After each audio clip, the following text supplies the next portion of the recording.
आपण जर बघितली की लोकशाहीच्या मार्गाने जी निवडणूक होती ही निपक्षपणे निवडणूक झाली पाहिजे. चंदीगडमध्ये जी निवडणूक झाली ही निपक्षपाती झाली नाही आहे. हा घोडेबाजार आहे. नेमकं हे थांबलं पाहिजे. हे लोकशाहीला काळिमा फासणारी घटना आहे. सरकारी जो पीठासीन अधिकारी असतो तो खूप न्यूट्रल असला पाहिजे आणि तो बायस असला पाहिजे. निवडणूक आयोगामार्फत पीठासीन अधिकाऱ्याने त्याचं संपूर्ण उल्लंघन केलं आहे. नमस्कार, मॅक्स महाराष्ट्रामध्ये तुमचं सर्वांचं स्वागत. मी संतोष सोनवणे.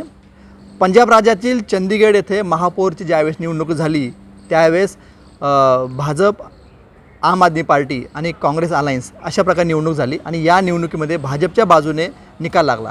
मात्र ह्या निकाल लागल्यावेळेस जे तिथले पीठासीन अधिकारी होते अनिल मसीह यांचे काही हालचाली ज्या होत्या त्या कॅमेऱ्यात टिपल्या गेल्या आणि या संदर्भातलं कोर्टात ती केस गेली सुप्रीम कोर्टामध्ये. सुप्रीम कोर्टाने यावर गंभीरपणे ताशेरे ओढले आणि ही लोकशाहीची हत्या आहे असं स्पष्ट मत चंद्रचूड जे प्रमुख न्यायाधीश जे आहेत भारताचे त्यांनी निरीक्षण नोंदवलं आहे. यामुळे हा घोडेबाजार आहे का असा सुद्धा निरीक्षण त्यांनी नोंदवलं.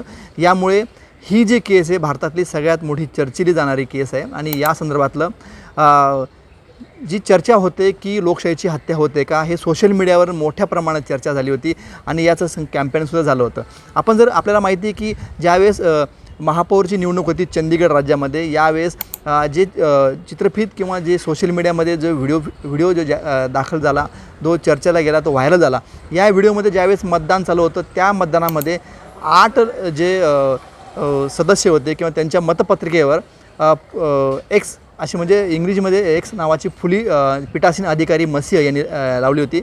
या संदर्भातलं याची गंभीर दखल सुप्रीम कोर्टाने घेतली आणि या संदर्भातलं सुप्रीम कोर्टाने कडक ताशेरे ओढले. या संदर्भातला निकाल येणार आहे. मात्र आपण जर बघितली की लोकशाहीच्या मार्गाने जी निवडणूक होती ही निपक्षपणे निवडणूक झाली पाहिजे. मात्र चंदीगडमध्ये जी निवडणूक झाली ही निपक्षपाती झाली नाही आहे असं कडक ताशेरे ओढले.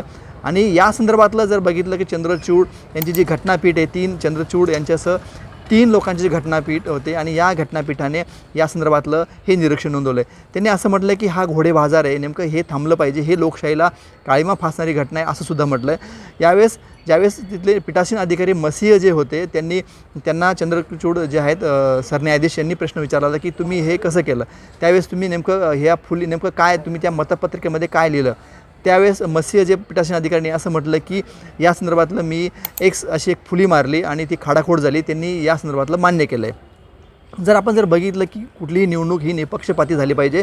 सरकारी जो पीठासीन अधिकारी असतो तो खूप न्यूट्रल असला पाहिजे आणि तो बायस असला पाहिजे. कुठल्याही पक्षाला या संदर्भातला त्याने कुठलेही एकांगी निकाल देऊ नये असं एक संकेत जे निवडणूक आयोगाचे असतात. निवडणूक आयोगामार्फत पीठासीन अधिकाऱ्याने त्याचं संपूर्ण उल्लंघन केलं आहे असं संपूर्ण चित्र जे दिसतं आहे. कारण हे जर बघितलं की निवडणूक ही निपक्षपाती झाली पाहिजे आणि याचा संपूर्ण देशभर गेला पाहिजे हा त्यामागचा उद्देश आहे. आणि यामुळे सुप्रीम कोर्टाने या संदर्भातलं गंभीर दखल घेतली आणि आपलं निरीक्षण नोंदवताना पीठासीन अधिकाऱ्यावर कदाचित कारवाई होऊ शकते, त्यांना सजासुद्धा होऊ शकते. कारण त्यांनी जे लोकशाहीच्या विरोधात काम केलं आहे त्याला मात्र कुठेही क्षमा याचना असणार नाही असं एक चित्र आहे. तुम्हाला हा व्हिडिओ कसा वाटला नक्की कळवा. पाहत राहा मॅक्स महाराष्ट्र.